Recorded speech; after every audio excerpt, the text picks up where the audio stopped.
The cold stars watched as Admiral Kextor's massive warship moved through space like a metal whale. His ship was 3 miles long and armed with enough weapons to destroy planets. The Zephyrian Empire had ruled the galaxy for over 1,000 years, and Kextor felt proud to serve the greatest military force that ever existed. "Sir, we are approaching Sector 779, said his second officer. "All scans show empty space. No life signs, no ships, nothing." Kextor nodded. This was how it should be. The Empire had cleaned this area 200 years ago when they destroyed the human homeworld called Earth. The humans had been a problem species, always fighting and refusing to bow down to Zephyrian rule. So the Empire did what it always did with problem species. They removed them completely. "Good," Kextor said. "Continue the patrol. The Emperor wants to make sure no one tries to hide in the empty zones." Far away from the Admiral's ship, on a world that had no name on any star map, Captain Jake Morrison stood on a hill and watched the sunrise. The planet was beautiful, with green forests and blue rivers. The humans who lived here called it Haven's Rest, though no Empire ship had ever detected it. Jake was 40 years old and had been born on this hidden world. His parents were among the few humans who escaped when Earth died. They found this planet and built a small city in a deep valley. For 200 years, the humans here had lived in secret, too afraid to let anyone know they still existed. "Captain Morrison," a voice called behind him. Jake turned and saw Lieutenant Amy Rodriguez walking up the hill. She was 28 years old and one of his best officers. "We need to talk. Something strange is happening." Amy led Jake to the underground command center, where the humans monitored space around their world. The room was full of computers and screens showing the nearby star systems. Dr. Henry Kim, their oldest scientist, was waiting for them with a worried look on his face. "Jake, we have a problem," Dr. Kim said. "Amy's team found something on the long-range sensors." "Show him, Amy." Amy pressed some buttons and a large screen showed a map of nearby space. Red dots moved slowly across the display. "These are Zephyrian ships," she said. "They are getting closer to our sector, but that's not the worst part." She pressed another button and the screen changed. Now it showed energy patterns like waves on water. "These readings suggest someone is watching their patrol ships, someone with technology almost as advanced as theirs." Jake felt his stomach drop. "Are you saying there's another species out there?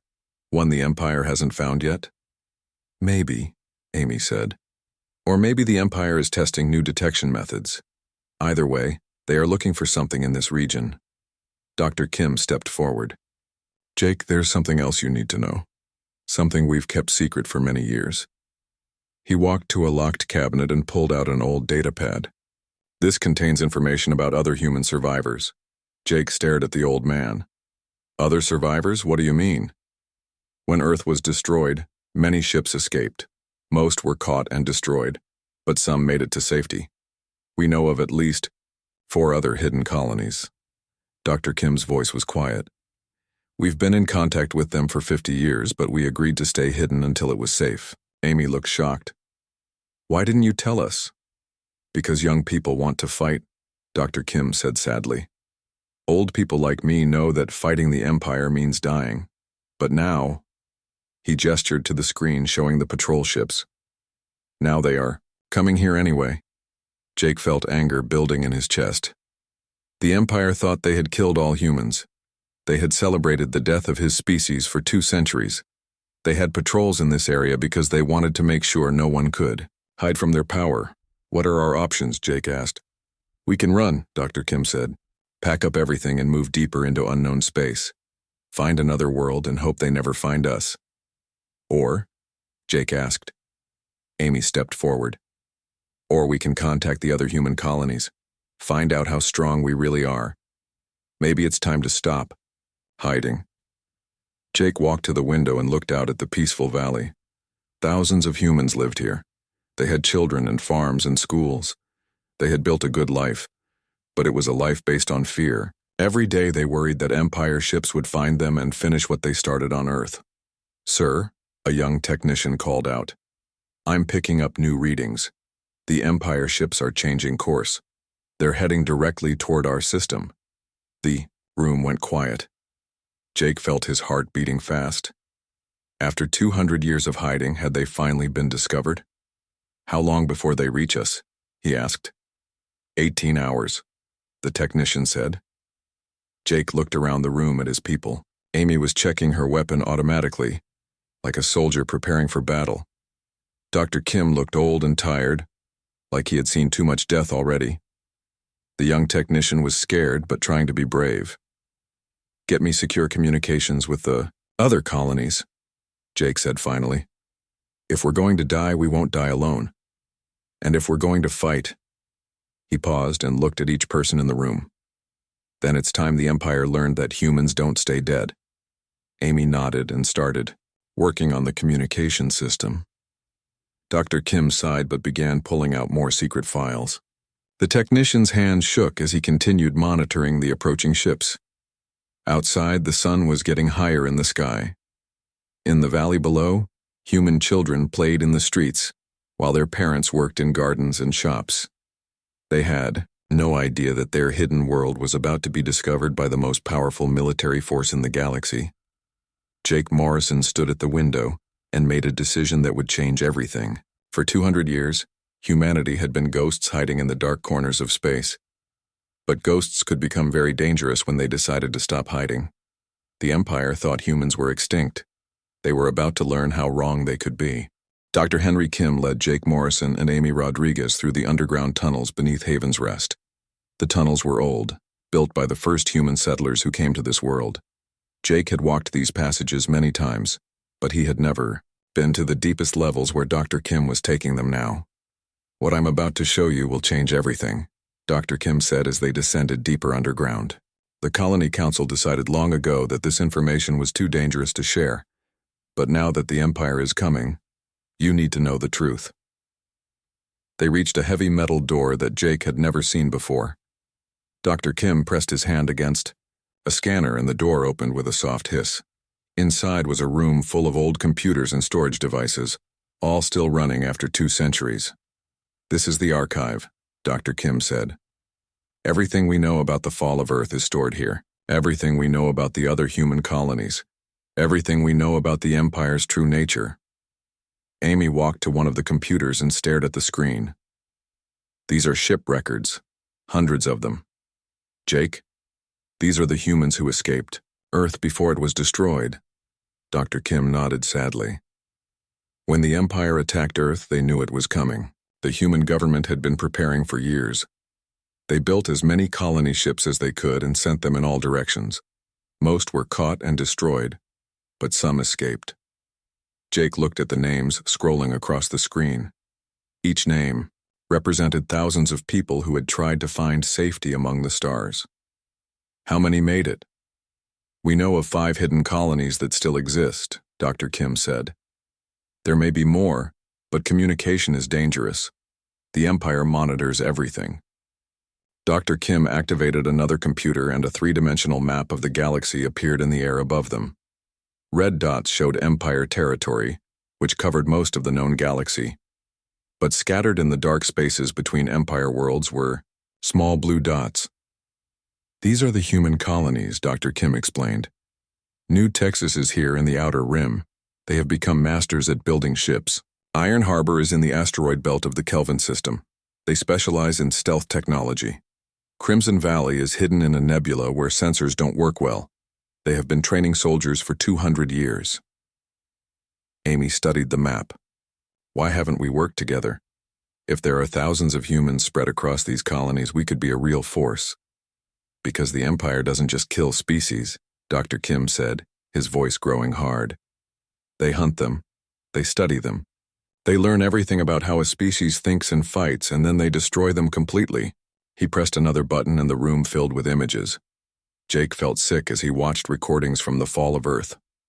Empire ships the size of cities surrounded the planet. Massive weapons turned whole continents into burning wasteland. But the worst part was what came after. The Empire didn't stop with destroying Earth, Dr. Kim continued. They sent hunter fleets to track down every human colony ship. They followed every possible escape route, They tortured captured humans to learn about other colonies. They were systematic and thorough. The recordings showed Empire ships attacking human colonies on distant worlds. Men, women, and children running for their lives as alien soldiers, hunted them through burning cities. Jake had heard stories about Earth's fall, but seeing it made his anger burn like fire. "This is why we stayed hidden," Dr. Kim said.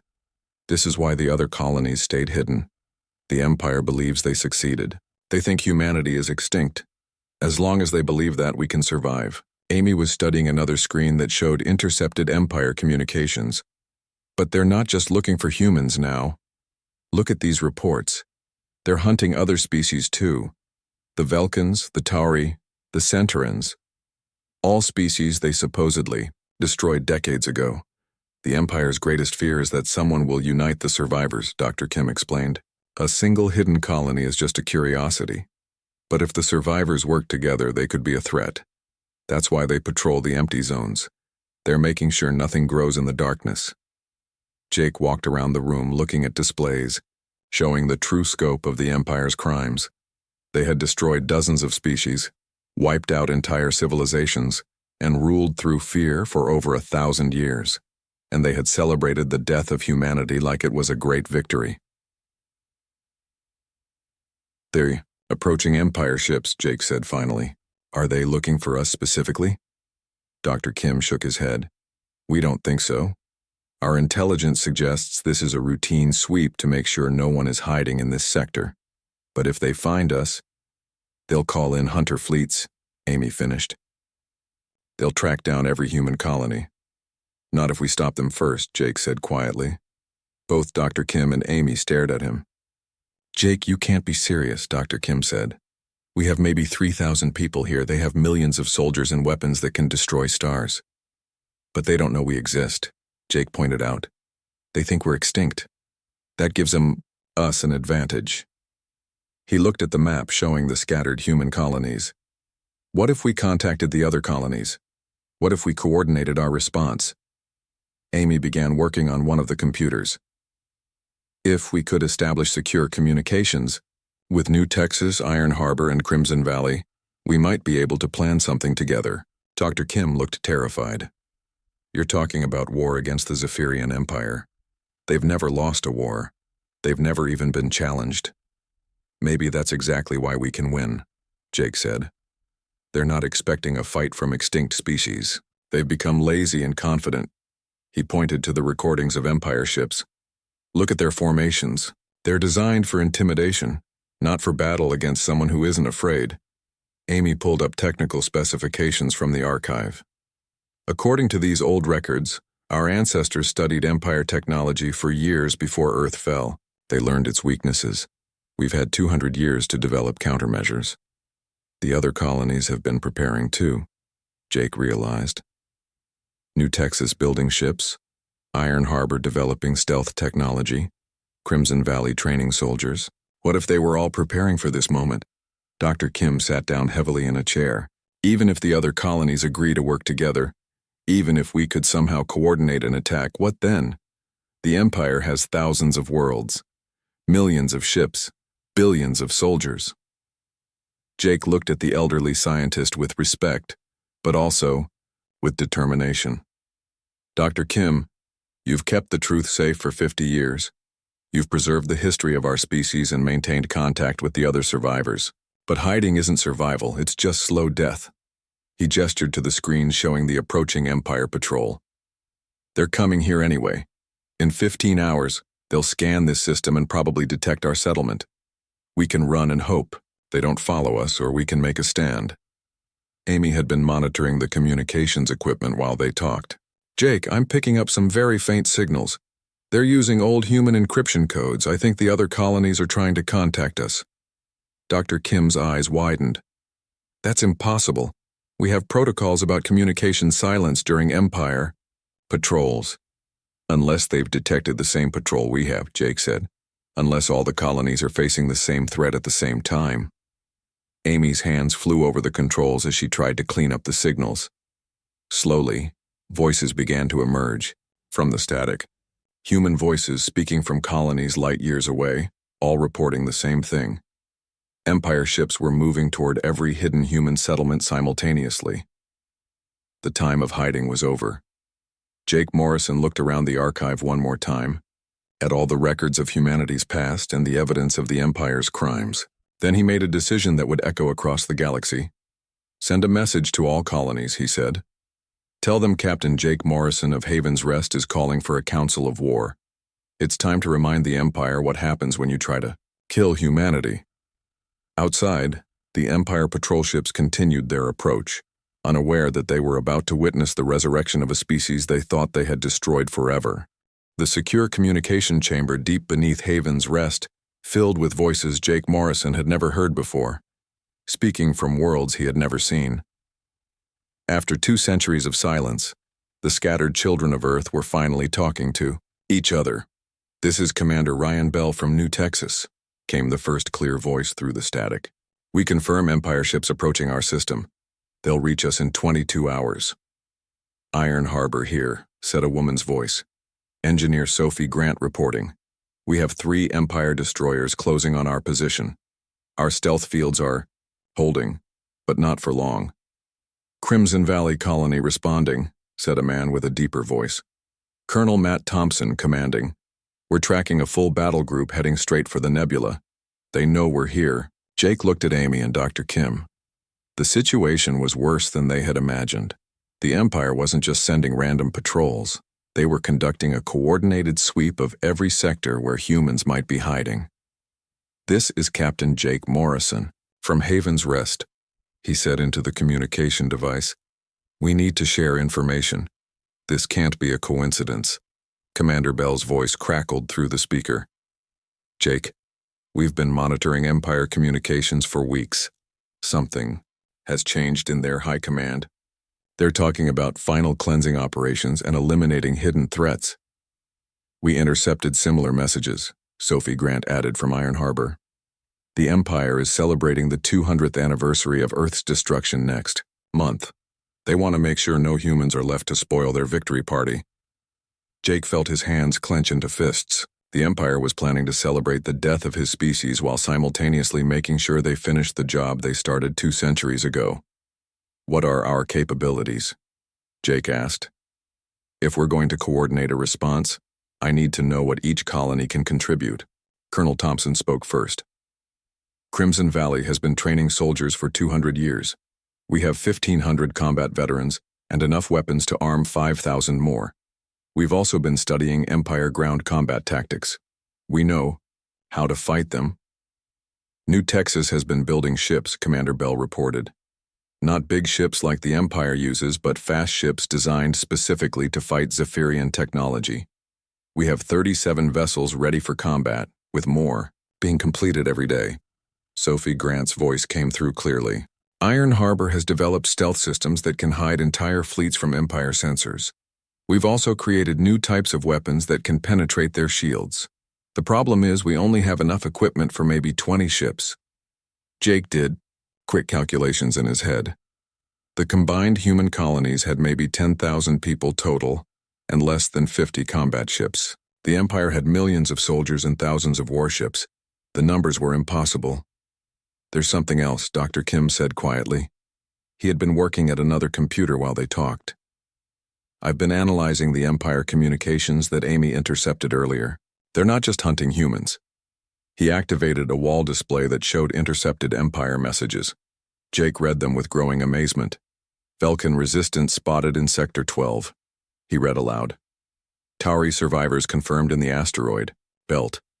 Centauran ships detected near the outer rim." Jake looked up at the others. "These species are supposed to be extinct too." Amy leaned forward. "You mean we're not the only ones hiding?" Dr. Kim nodded. "The Empire has been lying about their victories for centuries. They've been claiming complete extermination of dozens of species, but the survivors have been hiding just like we have." "Commander," Bell's voice came through the speaker with excitement. "Jake, if that's true, then we're not fighting alone. We could have allies." "Allies who have been hiding for just as long as we have," Colonel Thompson added. "Allies who hate the Empire as much as we do."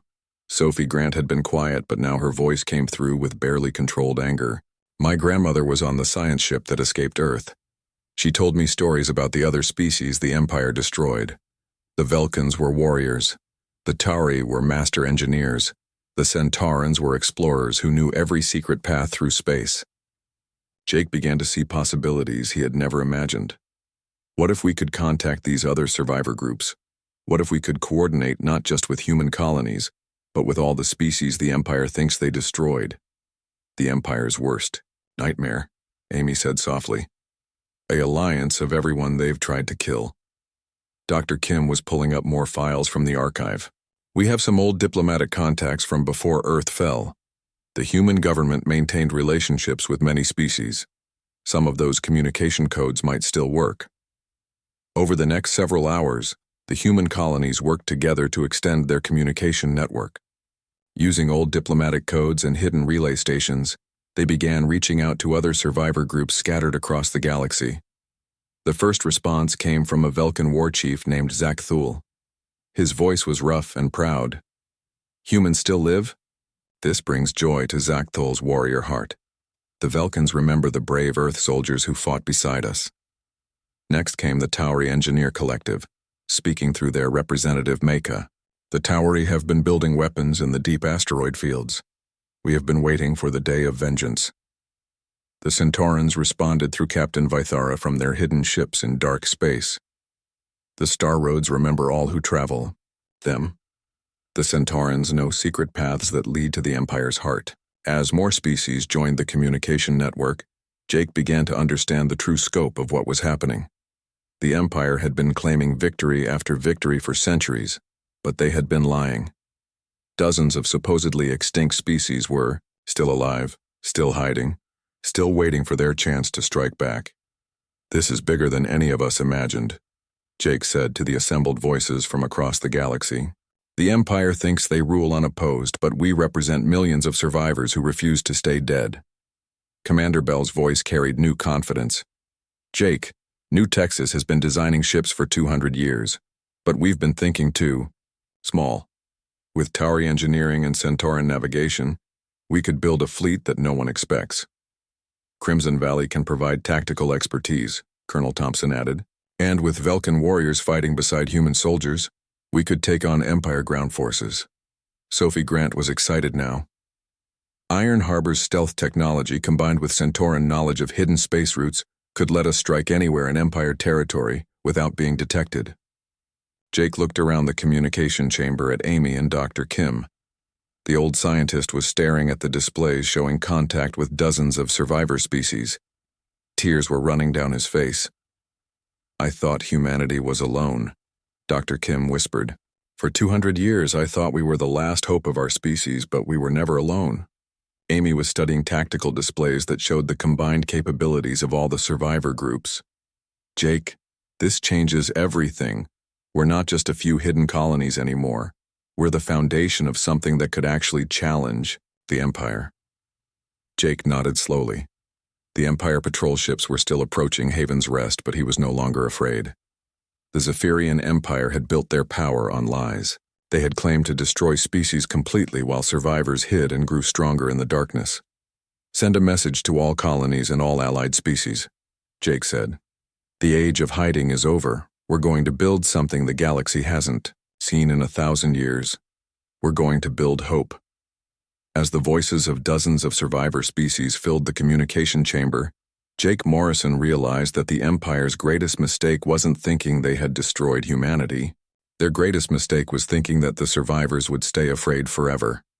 The scattered children of destroyed worlds were coming together at last, and when they emerged from hiding, they would remind the galaxy what freedom looked like. 3 months after the first contact between the hidden colonies, Jake Morrison stood on the bridge of a ship that didn't officially exist. The vessel was built in the deepest tunnels of New Texas, using materials smuggled from Iron Harbor and designs created by human and Tauri engineers working together. They called it the Earth's Vengeance, and it was unlike anything the galaxy had ever seen. Captain Morrison, called engineer Tony Martinez from his station. The new plasma lance systems are fully charged. We're ready to test the weapon systems. Tony was one of the brightest young engineers from Haven's Rest. He had spent the last 3 months working with teams from all the human colonies to develop weapons that could punch through Zephyrian shields. The plasma lances were just one of many innovations born from desperate necessity and centuries of hidden preparation. Target the asteroid, Jake ordered. Amy Rodriguez, now promoted to commander, coordinated the test from the tactical station. Outside the ship, a massive asteroid floated in empty space, chosen because it was made of the same materials as Zephyrian armor. The Earth's vengeance fired its main weapons. Beams of concentrated plasma, hotter than the surface of a star, struck the asteroid and turned it into glowing vapor in seconds. The same weapons that the Empire had used to destroy Earth were now turned against them, improved and made more deadly by survivors who had studied their weaknesses for 2 centuries. Excellent, Jake said. How many ships do we have ready for combat? Commander Bell's voice came through the communication system from New Texas. We've completed 43 vessels of various classes, 27 fighters, 12 destroyers, and 4 heavy cruisers like your Earth's Vengeance. Sophie Grant reported from Iron Harbor. Our stealth systems are installed on 35 ships. The Empire won't see us coming until we're right on top of them. Colonel Thompson added his report from Crimson Valley. We have 3,000 trained soldiers ready for boarding actions. The Velkin warriors have been teaching us their close combat techniques. The Empire has never faced anything like what we're preparing. But Jake knew that ships and soldiers weren't enough. The Empire had thousands of vessels and millions of troops. What the Alliance needed was information, and that's where intelligence officer Kate Wilson came in. Kate had volunteered for the most dangerous mission of all, using falsified identity records and disguising herself as a traitor from a conquered world. She had spent weeks infiltrating Zephyrian space stations and monitoring their communications. Kate, report, Jake said into his private communication channel. Jake, I've got incredible news. Kate's voice was excited despite the danger she was in. The Empire is planning something called the Final Victory Festival. It's going to commemorate the 200th anniversary of Earth's destruction. Jake felt his jaw clench. When and where? Next month, at their capital world of Zeph Prime. Here's the important part. They're bringing ships from across the Empire for the celebration. Half their entire fleet will be gathered in one place, arranged for ceremony rather than defense. Amy looked up from her station. That's got to be a trap. They can't be that careless. Kate's voice came through clearly. It's not a trap because they genuinely believe there's no threat. I've been monitoring their internal communications for weeks. The Empire leadership is completely convinced that all potential enemies are extinct. They're planning the festival as a demonstration of their absolute dominance. Dr. Kim, who had come aboard the Earth's Vengeance to coordinate the Alliance's intelligence efforts, studied the data Kate was sending them. This is consistent with everything we know about Zephyrian psychology. They rule through fear and intimidation, but they've become arrogant. They can't imagine that anyone would dare challenge them. Jake called up a holographic display showing the Zeph Prime system. The Empire's capital world was surrounded by massive space stations and defense platforms. Under normal circumstances, it would be impossible to attack. But during the festival, with thousands of ceremonial ships crowding the system and the defenders focused on pageantry rather than security. This is our chance, Jake said. We'll never get another opportunity like this. Tony Martinez had been studying the technical specifications Kate was sending them. Jake, look at this. The ships they're bringing for the festival include their newest Dreadnought-class vessels. If we could capture some of those ships instead of just destroying them, we could reverse engineer their most advanced technology. Commander Bell's voice came through with enthusiasm. The new Texas shipyards could mass-produce improved versions of captured Empire ships. We could build a fleet that matches their technology, but with our innovations added. Sophie Grant was even more excited. If we combine captured Empire technology with our stealth systems and the new weapons Tony's team developed, we could create something that's superior to anything they have. But Colonel Thompson raised a practical concern. Even with all our advantages, we're still talking about attacking the most heavily defended system in the Empire. We need to make sure we have enough force to actually succeed. Jake had been thinking about this problem for weeks. The human colonies and their allied species had maybe 60 combat-ready ships total. The Empire would have hundreds of vessels at Zeph Prime, even if they were arranged for ceremony rather than battle. What about the other survivor species? Jake asked. Have we been able to contact more groups? Dr. Kim consulted his datapad. We now have communication with survivor groups from 18 different species. Most have been building ships and weapons just like we have. The total combined fleet could be as large as 200 vessels. Amy was working on tactical calculations. 200 ships still isn't enough to take on the Empire's capital defenses, even during a festival. We need an additional advantage. That's when Tony Martinez spoke up with an idea that changed everything. What if we don't try to fight their entire fleet? What if we target their command and control systems first? The Empire is highly centralized. If we could take out their command stations and communication arrays, the rest of their ships would be confused and disorganized. Kate's voice came through the communication channel with new information. That might actually work. I've learned that Emperor Vexmore himself will be attending the festival. He'll be on the main command station with most of the Empire's top military leaders. Jake felt a chill run down his spine. Are you suggesting we try to capture or kill the Emperor? I'm suggesting we cut off the head of the snake, Kate replied. The Empire is ruled by absolute authority flowing from the Emperor down. If we could capture him in the high command, the rest of their forces might surrender rather than fight without orders. Dr. Kim looked worried. That's an incredibly risky plan. If we fail, the Empire will hunt down every survivor colony and finish what they started on Earth. If we do nothing, they'll eventually find us anyway, Jake pointed out. Kate's intelligence suggests they're already conducting systematic sweeps of sectors where survivors might be hiding. We can strike first, or we can wait for them to come. For us, one by one. Commander Bell's voice carried determination. New Texas is ready for whatever you decide, Jake. Our ships are built for war against the Empire. Iron Harbor stands with the Alliance, Sophie Grant added. Our technology will make sure they never see us coming. Crimson Valley warriors are eager for battle, Colonel Thompson said. We've been preparing for this day for 200 years. Jake looked around the bridge of Earth's vengeance at his crew of humans who had been born free but lived in hiding. They were brave and skilled, but they were also the children of refugees who had fled their burning homeworld. The weight of his species' survival rested on the decisions he made in the next few hours. Send a message to all Allied colonies and survivor fleets, Jake said finally. Tell them Captain Jake Morrison is calling for volunteers for a mission that will either free the galaxy or get us all killed. We're going to crash the Empire's victory party. Amy smiled grimly as she began coordinating with the communication officers. Should I tell them we're planning to capture the Emperor? Tell them we're planning to remind the galaxy what happens when you try to exterminate species that refuse to die quietly, Jake replied. Tell them it's time to turn the hunters into the hunted. As messages flowed between hidden bases across the galaxy, Jake Morrison prepared to lead the largest military operation attempted by free species in over 1,000 years. The Empire thought the final victory festival would celebrate their absolute dominance. Instead, it would become the beginning of their downfall. The first thing Admiral Kextor noticed was that his sensors were malfunctioning. Ships were appearing on his displays that couldn't possibly be there, in formations that made no tactical sense, using technology that registered as completely unknown.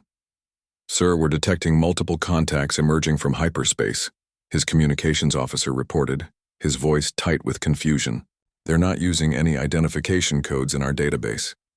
Kextor studied the tactical display aboard his flagship, the Dominator. He had been patrolling the outer edges of Zephyrian space for over 20 years, and he had never seen anything like this. The unknown ships appeared to be using some kind of stealth technology that made them barely visible until they were almost on top of his patrol fleet. How many vessels? Kextor demanded. 37 ships confirmed, sir, but the readings are unstable. They seem to appear and disappear on our sensors. That was because Sophie Grant's stealth systems were working exactly as designed. Hidden in the asteroid belt of Iron Harbor, she had spent 3 months perfecting technology that could make entire fleets nearly invisible to Empire sensors. Now her innovations were being tested in actual combat for the first time. All ships, This is Captain Jake Morrison of the vessel Earth's Vengeance. Came a transmission that reached every Zephyrian ship in the sector. We are representatives of the species you believed you had destroyed. We are here to collect the debt you owe for the worlds you burned. Kextor felt his blood turn cold. Earth had been destroyed 2 centuries ago. Humans were extinct. This had to be some kind of trick, maybe rebels using falsified identity codes to confuse his forces. Unknown vessels. Identify yourselves immediately, or we will open fire, Kextor transmitted back. Jake Morrison's response came in the form of weapons. Fire. The Earth's Vengeance unleashed its new plasma lance systems, and Admiral Kextor watched in horror as beams of energy, unlike anything in the Empire's arsenal, tore through his lead destroyer's shields like they weren't even there. The ship exploded, in a ball of fire that lit up space for millions of miles. All ships return fire immediately, Kextor ordered. But his fleet was already in chaos. The unknown vessels were moving in attack patterns that the Empire had never encountered, using tactics that seemed designed specifically to counter Zephyrian combat doctrines. Commander Ryan Bell's ships from New Texas performed perfectly. The vessels had been built by humans who had studied Empire technology for 200 years, and they exploited every weakness the builders had discovered. While Empire ships were massive and heavily armed, they were also slow and predictable. The human vessels were smaller but incredibly fast and maneuverable. Tony Martinez's new weapon systems were devastating against Empire defenses. The plasma lances had been designed to overload the specific type of energy shields that all Zephyrian ships used. What should have been a brief skirmish turned into a massacre, as Empire vessels found themselves defenseless against weapons they had never encountered. But the most terrifying thing for Admiral Kextor was the tactical coordination of the attacking fleet. Colonel Thompson had trained human pilots to work together in ways that Empire forces, used to relying on superior firepower rather than strategy, simply couldn't match. "Sir, we're being flanked on 3 sides," his tactical officer reported. "The enemy ships are using microjumps through hyperspace to reposition faster than we can respond." "How is that possible?" Kextor demanded. "Our ships have the most advanced hyperspace drives in the galaxy." What the Admiral didn't know was that Centauran navigators were guiding the human ships through space routes that the Empire had never discovered. Captain Vithara's people had been exploring the galaxy for thousands of years before the Empire rose to power.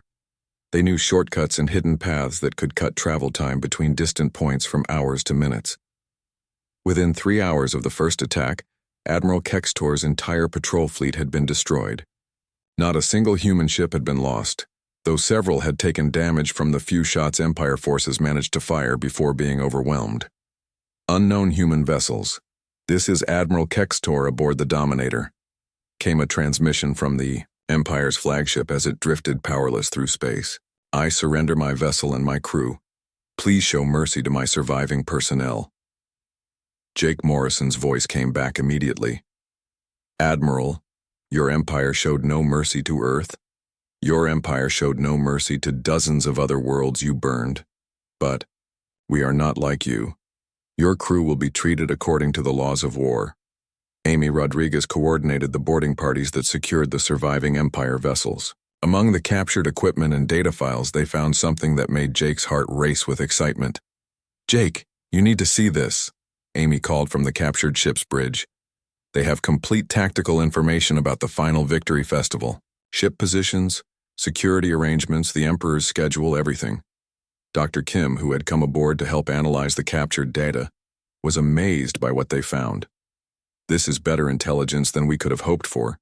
We know exactly where every ship will be positioned, what their communication frequencies are, even which commanders will be in charge of different sections of the fleet." But Tony Martinez found something even more valuable in the captured ship's databases. "Jake, these files contain technical specifications for the Empire's newest weapons and ship designs. If we can get this information back to the colonies, our engineering teams can build countermeasures for everything they have." The captured Admiral Kextor was brought aboard Earth's Vengeance under guard. He was an older Zephyrian with the typical arrogant bearing of Empire officers, but Jake could see fear in his eyes. "You are human," Kextor said, staring at Jake, as if seeing a ghost. But humans are extinct. We destroyed Earth. We hunted down all the colony ships. You destroyed one world and some of our ships, Jake replied calmly. But you never found all of us. We've been hiding in the dark places of the galaxy, growing stronger, waiting for the right moment to remind you what happens when you try to murder entire species. Kextor's fear was turning to confusion. This is impossible. The Empire's intelligence services would have detected any surviving human colonies. We monitor everything. Amy stepped forward. Admiral, your Empire has been celebrating victories that were lies. You didn't destroy humanity. You didn't destroy the Velkans or the Tauri or the Centaurans. You just drove us underground, where we learned to work together. The Velkans are extinct, Kextor insisted. The Tauri are extinct. We have records of their complete elimination. You have records of lies told by commanders who wanted to please their superiors, Dr. Kim said. The Empire became so convinced of its own propaganda that you stopped looking for threats that were right under your nose. Jake activated a communication channel that connected to the Allied fleet. Admiral, I want you to hear something. The bridge filled with voices speaking in dozens of languages. Human voices from 4 different colonies. Velkan war chants, Tauri engineering reports, Centauran navigation updates. The voices of 18 different species that the Empire believed it had completely destroyed. Admiral Kextor's face went pale as he listened. This is impossible. The Emperor will never believe it. The High Command will think you've created some kind of elaborate deception. Then you'd better send them a very clear message, Jake said. Tell them that the final Victory Festival is going to have some uninvited guests. Tell them that the species they tried to exterminate are coming home. As the captured admiral was taken to secure quarters, Jake stood on the bridge and looked out at the wreckage of the Empire patrol fleet. This had been just a small taste of what was coming. In 1 month, they would face the full might of the Zephyrian Empire at their capital world. Amy, send word to all Allied fleets, Jake ordered. Phase 1 is complete. The Empire now knows we exist, but they don't yet know how strong we've become. It's time to gather every ship we have for the main attack. What about Admiral Kextor? And his surviving crew? Amy asked. Jake thought for a moment. We'll keep them safe as prisoners of war. After we win, they'll serve as witnesses to tell the galaxy what really happened here. The Empire has been spreading lies about their victories for too long.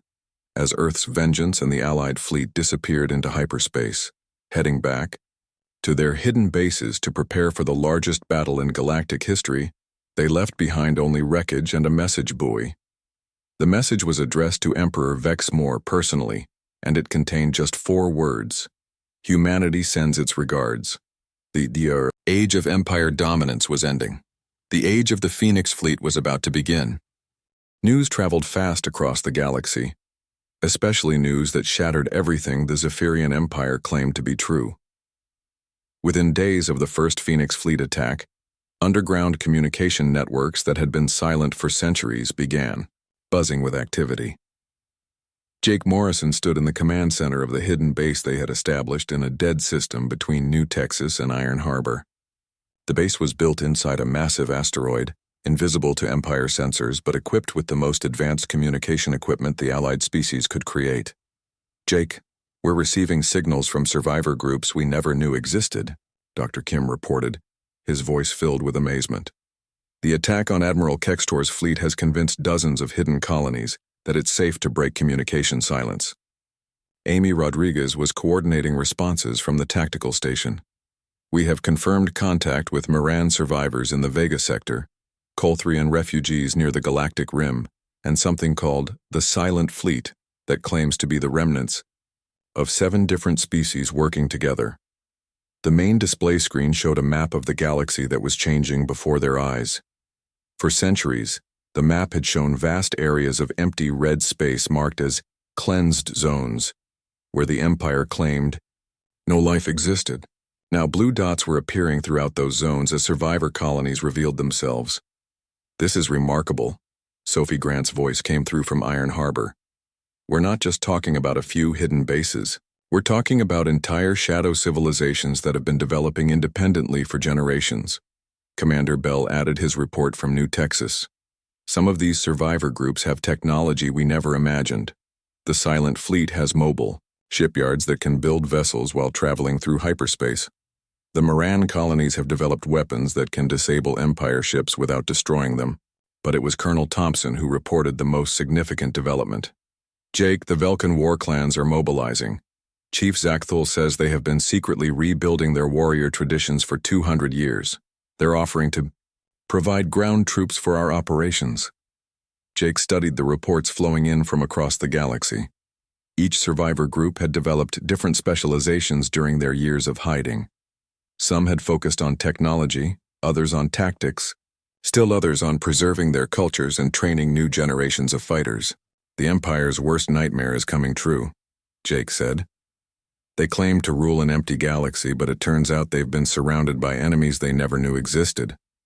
Dr. Kim activated another display that showed intercepted Empire communications. The Zephyrian High Command is in panic. They're receiving reports of attacks and sabotage across their territory, but they can't figure out who's responsible or how to stop it. The attacks had indeed spread beyond the Phoenix Fleet's initial strike. Emboldened by the news that humans had returned to fight the Empire, other survivor species were launching their own operations against Zephyrian targets. The Velkans, led by War Chief Zakthul, had emerged from hidden bases in the Outer Rim to attack Empire mining operations. Their warriors fought with a ferocity that terrified Zephyrian soldiers who had never faced real combat.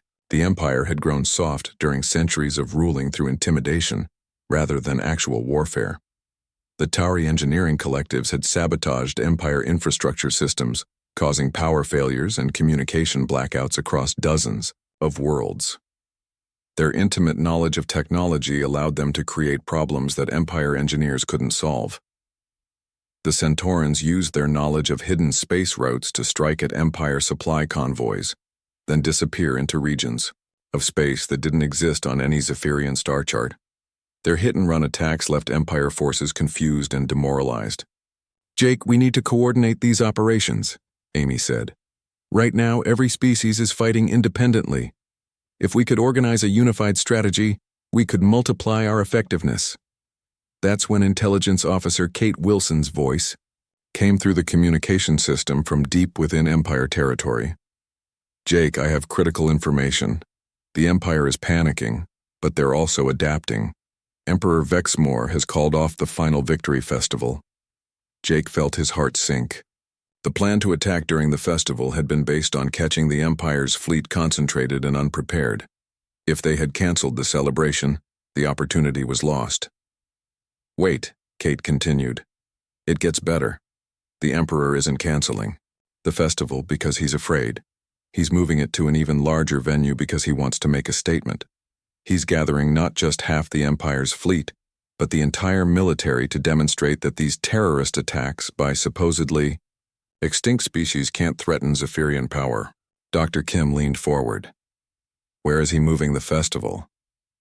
"The Nexus Station," Kate replied. "It's the Empire's largest military installation, located at the center of their territory. Every major fleet commander, every important government official, every significant military asset the Empire has will be there." Jake looked at the tactical displays with new understanding.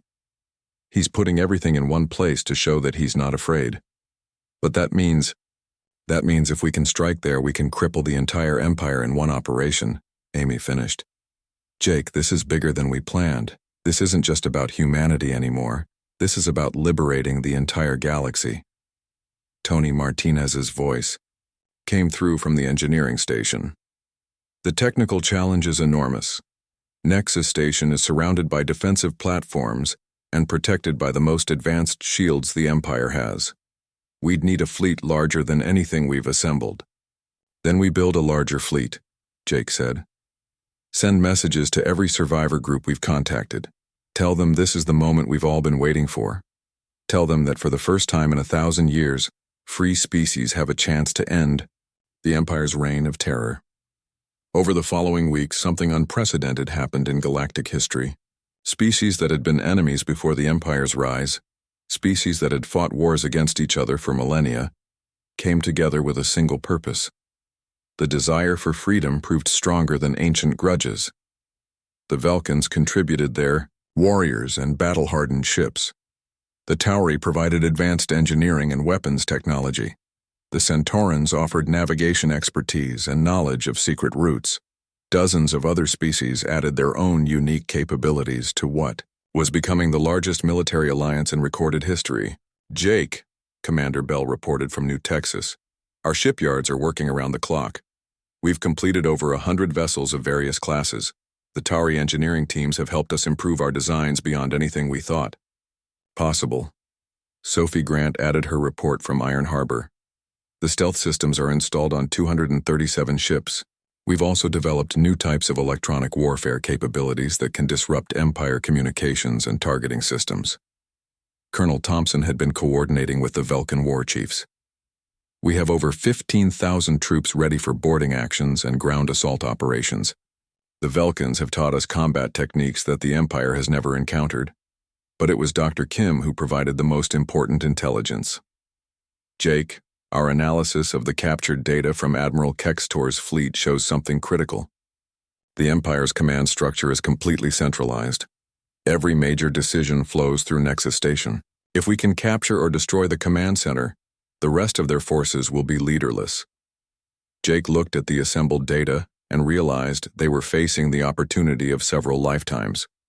For 1,000 years, the Zephyrian Empire had ruled through fear and violence, systematically destroying any species that might challenge their dominance. They had claimed victory after victory, celebrating the extinction of their enemies.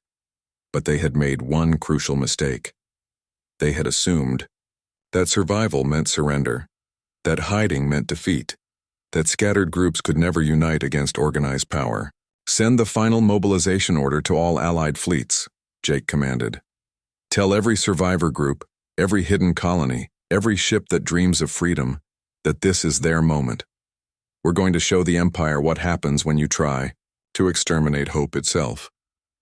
As messages flowed between hundreds of hidden bases across the galaxy, Jake Morrison prepared to lead the largest liberation force in galactic history. The Empire had gathered all their strength in one place to demonstrate their invincibility. Instead, they had created the perfect target for everyone they had tried to kill. The scattered children of destroyed worlds were coming home at last, and they were bringing fire. The Nexus Station hung in space like a metal moon, surrounded by defensive platforms and the largest fleet the Zephyrian Empire had ever assembled. Emperor Vexmore stood on the main observation deck of his personal command ship, watching hundreds of vessels arrange themselves in ceremonial formation. "Your Majesty," his chief military advisor said nervously, "perhaps we should postpone the festival until we have dealt with these terrorist attacks." "Nonsense," Emperor Vexmore replied, his voice filled with the arrogance of a ruler who had never been seriously challenged. "A few hidden rebels using stolen technology cannot threaten the might of the Empire. This festival will demonstrate to the galaxy that Zephyrian power is absolute." What the Emperor didn't know was that Jake Morrison and the combined Liberation Fleet were already in position, hidden by Sophie Grant's advanced stealth systems just beyond the edge of the Nexus system. 375 ships from dozens of species waited in the darkness, preparing for the largest space battle in galactic history. "All fleet commanders, this is Captain Morrison," Jake said into the communication system that connected him to ships scattered across light years of space. "We've been preparing for this moment for over 200 years. Today we remind the galaxy what freedom looks like." The Liberation Fleet was organized into 7 battle groups, each with specific objectives. Commander Bell's New Texas squadron would target the station's main defensive platforms. Sophie Grant's stealth ships would hit the communication arrays to prevent the Empire from calling for reinforcements. Colonel Thompson's assault teams would board the command station to capture Emperor Vexmore alive. "Remember," Amy Rodriguez broadcast to all ships, "we're not here for revenge. We're here to liberate the galaxy, protect civilian ships, treat prisoners with respect, and show everyone watching that we're different from the Empire." Tony Martinez had spent weeks analyzing the technical specifications of Nexus Station. "Jake, the station's shields are powered, by 3 main generators located in different sections. If we can disable those generators simultaneously, the entire defensive grid will collapse. Dr. Kim was monitoring Empire communications from his position on Earth's vengeance. The Emperor is beginning his speech to commemorate Earth's destruction. He's describing how the Empire eliminated the human threat to galactic order. Jake felt his anger burn as he listened to Emperor Vexmore's words through the intercepted transmission. The Emperor was celebrating the death of Jake's homeworld, boasting about the systematic murder of entire species, claiming that genocide was necessary for peace. "All ships, begin the attack," Jake ordered. The first thing the Empire forces noticed was that their sensors were malfunctioning again. Ships seemed to appear out of empty space, moving in formations that shouldn't have been possible, using weapons that registered as completely unknown. But this time, instead of 37 ships, there were hundreds. The Liberation fleet struck with coordinated precision that stunned the Empire defenders. Commander Bell's squadron emerged from hyperspace directly above Nexus Station's main defense platforms, their plasma lance weapons carving through shields that had been considered impenetrable. Sophie Grant's stealth ships materialized inside the Empire formation, having used Centauran navigation techniques to micro-jump past the outer defenses. Their electronic warfare systems disrupted Empire communications and targeting computers, leaving the massive Zephyrian fleet blind and confused. "What is happening?" Emperor Vexmore demanded as alarms screamed throughout his command ship. "How many ships are attacking us?" "Sir, we're reading over 300 enemy vessels," his tactical officer reported, his voice shaking. "They're using technology we don't recognize and tactics we've never encountered." The Empire's ceremonial fleet formation, designed for impressive visual displays rather than combat effectiveness, crumbled under the Liberation fleet's assault. Zephyrian ships found themselves attacked from multiple directions by fast, maneuverable vessels that seemed to know exactly where to strike for maximum damage. Admiral Kextor, who had been freed from captivity to serve as an advisor after witnessing Jake's commitment to treating prisoners humanely, watched the battle from the Liberation fleet's command center. "Emperor Vexmore is learning what I learned," he said quietly. "The species he thought he had destroyed have become something more dangerous than they ever were before." The Velkan warriors, led by War Chief Zak Thul, launched boarding attacks against Empire vessels with a ferocity that terrified Zephyrian crews. But they followed Colonel Thompson's orders precisely, disabling ships and capturing crew members, rather than simply destroying everything in their path. The Tari engineering teams had equipped many of the Liberation ships with devices that could disable Empire vessels without destroying them. Instead of the massacre that Empire forces expected, they found their ships powered down and boarded by enemies who treated them as prisoners of war rather than targets for extermination. "This is impossible," Emperor Vexmore said as reports flooded in of Empire ships surrendering across the battle zone. "Our forces are superior in every way. How can extinct species be defeating the greatest military in galactic history?"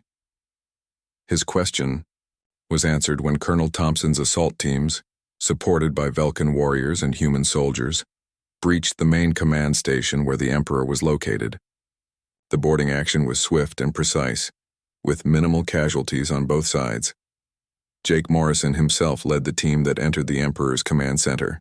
He found Vexmore standing at the main display, staring in disbelief at tactical readings, showing his mighty fleet being systematically captured by forces he had believed were extinct. "Emperor Vexmore," Jake said calmly, "I am Captain Jake Morrison of the human colony Haven's Rest, representing the Liberation Alliance of Free Species. I am placing you under arrest for crimes against sentient life." The Emperor turned to face Jake, his expression mixing fear and confusion. "Human? But humans are extinct. We destroyed Earth. We hunted down all your colony ships." "You destroyed one world and some ships," Jake replied. "But you never found all of us. We've been hiding in the spaces between your stars, growing stronger, learning to work together." He gestured to the mixed group of human, Velkan, Tari, and Centauran soldiers behind him. "You taught us that cooperation is stronger than conquest." Amy's voice came through Jake's communication device. "Jake, the main battle is over. We've captured or disabled over 60% of the Empire fleet. The rest are surrendering or fleeing. Tony Martinez added his report. The station's main systems are under our control. We have access to the Empire's complete military database and communication networks. Dr. Kim's voice carried amazement. Jake, we're receiving surrender messages from Empire commanders across the galaxy. Word of the Emperor's capture is spreading faster than their ships can carry orders. But it was Sophie Grant who provided the most important information. Jake, I'm monitoring communications from Empire civilian governments. They're not trying to continue the war. They're asking for terms of surrender. Jake looked at Emperor Vexmore, who seemed to have aged years in the past few hours. Your empire is over, Vexmore. The question now is whether its end brings more death or the beginning of something better.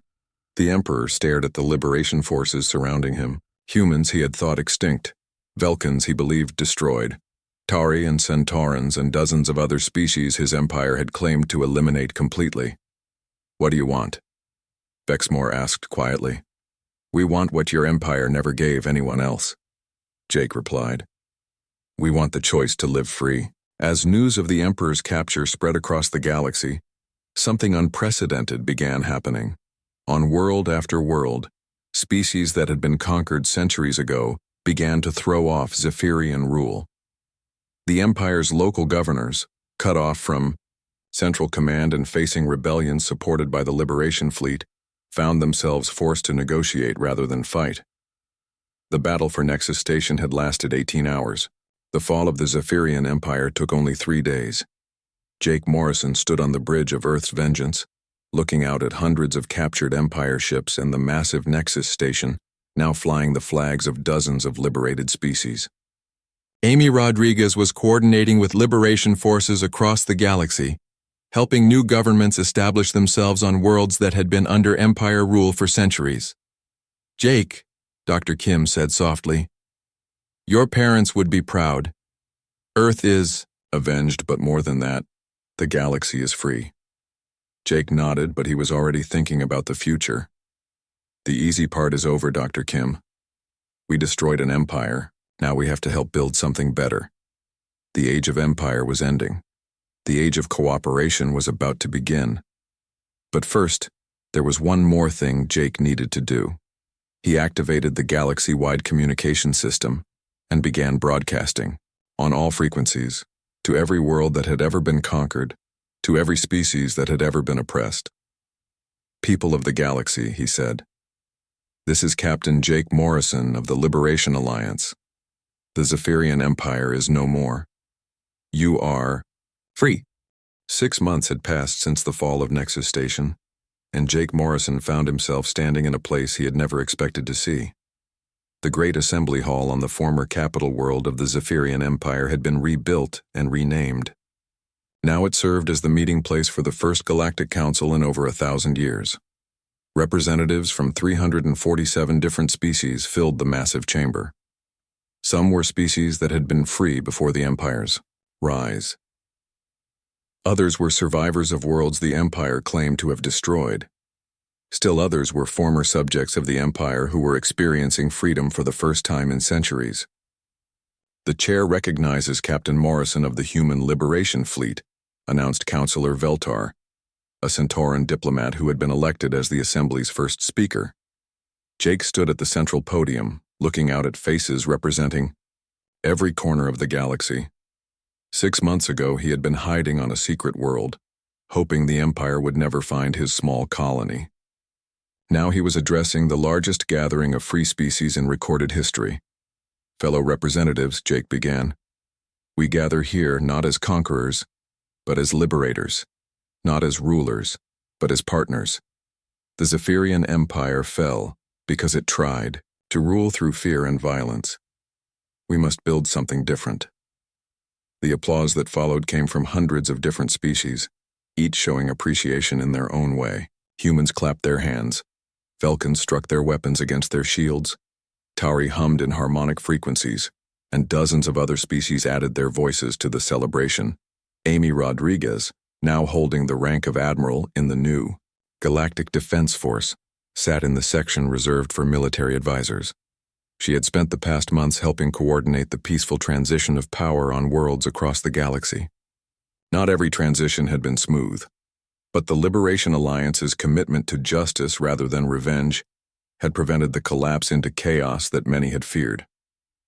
Dr. Kim sat with the Historical Preservation Committee, working on the massive project of documenting the true history of the galaxy. For centuries, the Empire had rewritten history to justify their actions. Now the real stories of destroyed civilizations were being recovered and preserved. Future generations would know what had been lost and why it must never happen again. The Phoenix Exploration Corps has been established, Jake continued, referring to the new organization that had grown out of the Liberation Fleet. Our mission is no longer war but discovery. We will search for other survivor colonies, other hidden species, other civilizations that may have found ways to preserve themselves in the dark spaces between stars. Commander Bell, now Director of Shipbuilding for the Galactic Council, had been overseeing the conversion of former Empire vessels into exploration ships. The technology that had once been used to conquer and destroy was being repurposed for peaceful exploration and scientific research. Sophie Grant had established the Technical Cooperation Institute on the former site of Iron Harbor. Species from Bior across the galaxy were sharing technology and knowledge, creating innovations that no single species could have developed alone. The stealth systems that had hidden the Liberation Fleet were now being used to protect peaceful colonies from remaining Empire loyalists. Colonel Thompson, now General Thompson, commanded the Galactic Defense Force alongside representatives from dozens of species. The force was designed not to conquer new territory, but to protect the freedom of species that chose to join the galactic community. We face many challenges, Jake acknowledged as he continued his address. Not everyone in the former Empire accepts the new order. Some Zephyrian commanders have established strongholds in remote sectors and continue to raid civilian shipping. Some liberated species are struggling to establish stable governments after centuries of oppression. Some regions have descended into conflict as old grievances resurface. Tony Martinez had been working with teams across the galaxy to establish communication networks that could help resolve conflicts peacefully. The same quantum communication systems that had once coordinated military strikes were now being used to facilitate diplomacy and trade between distant worlds. Kate Wilson had transitioned from intelligence gathering to diplomatic corps, helping establish relationships between species that had been enemies before the Empire's rise. Her work was crucial in preventing the kind of conflicts that had allowed the Empire to conquer the galaxy in the first place. But we also see hope everywhere we look, Jake continued. Former enemy species are working together on joint colonies. Trade routes that were closed for centuries are reopening. Scientific knowledge is being shared freely between civilizations. Children are growing up on worlds where they can learn about dozens of different cultures and choose their own paths. The Emperor Vex Moore sat in a special section reserved for war crimes defendants. He would face trial for his actions, but he would receive a fair trial under laws agreed upon by all member species. Even former Empire officials would be treated with the justice that their empire had never shown to others. Admiral Kextor, who had become an unexpected ally during the transition period, served as a consultant, helping former Empire military forces integrate into the new galactic order. His first-hand experience of both the Empire's methods and the Liberation Alliance's principles made him valuable in convincing other Empire officers to accept the new reality peacefully. The human colonies of Haven's Rest, New Texas, Iron Harbor, and Crimson Valley have voted to open their worlds to settlement by any species seeking a new home, Jake announced. We learned during our years of hiding that diversity makes us stronger. We invite all species to share in the worlds that sheltered us during our darkest times. The response from the assembly was overwhelming.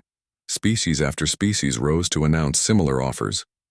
Worlds that had been closed to outsiders for millennia were opening their doors. The galaxy was becoming more connected than it had ever been, even before the Empire's rise. I have one final announcement, Jake said as the assembly quieted. The Phoenix Exploration Corps will be launching its first major expedition next month. We have detected signals from beyond the galactic rim that suggest the existence of other galaxies with intelligent life. The implications were staggering. The Zephyrian Empire had controlled most of one galaxy, But there were billions of other galaxies in the universe. If other civilizations existed in those distant star systems, the newly liberated galaxy could establish relationships as equals rather than conquerors. Amy Rodriguez would command the expedition ship Liberty, a vessel built using the combined technology of dozens of species. The crew would include representatives from every major civilization, making it truly a galactic effort. As Jake concluded his address and returned to his seat, he reflected on how much had changed in less than a year. The hidden human colony of Haven's Rest had grown into a thriving world where dozens of species lived and worked together. Children who had been born in hiding were now playing with friends from across the galaxy. The other human colonies had undergone similar transformations. New Texas had become a major shipbuilding center, but now they built vessels for exploration and commerce rather than war. Iron Harbor's stealth technology was being used to protect vulnerable colonies and scientific expeditions.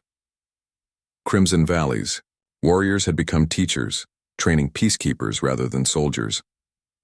Dr. Kim approached Jake after the session ended. "Your parents would be amazed to see what grew from the seeds they planted," the elderly historian said. "They fled Earth. To save a few thousand humans, their descendants helped liberate an entire galaxy." Jake nodded, but his eyes were already looking toward the stars visible through the assembly hall's great windows.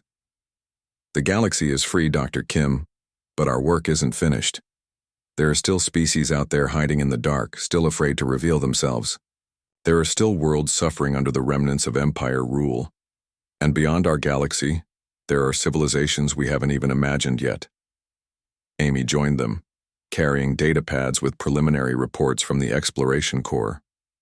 "Jake, the deep space surveys have found evidence of at least 6 other hidden human colonies we never knew existed.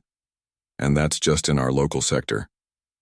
"Then we'd better get back to work," Jake said with a smile.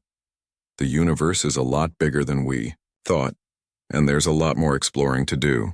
As the representatives of the Galactic Council filed out of the assembly hall, making plans for trade agreements and joint expeditions and cultural exchanges, Jake Morrison stood at the great window looking out at the stars. 2 centuries ago, humanity had fled a burning Earth, scattered and alone. Today they were part of a galactic community working together to explore the infinite possibilities of the universe. The Empire had thought extinction was humanity's fate. Instead, it had been their beginning. The fire that had driven them from their homeworld had become the light that illuminated a path to freedom for an entire galaxy. And now, as they prepared to reach beyond their galaxy to distant stars, Jake knew that the greatest adventures were still ahead.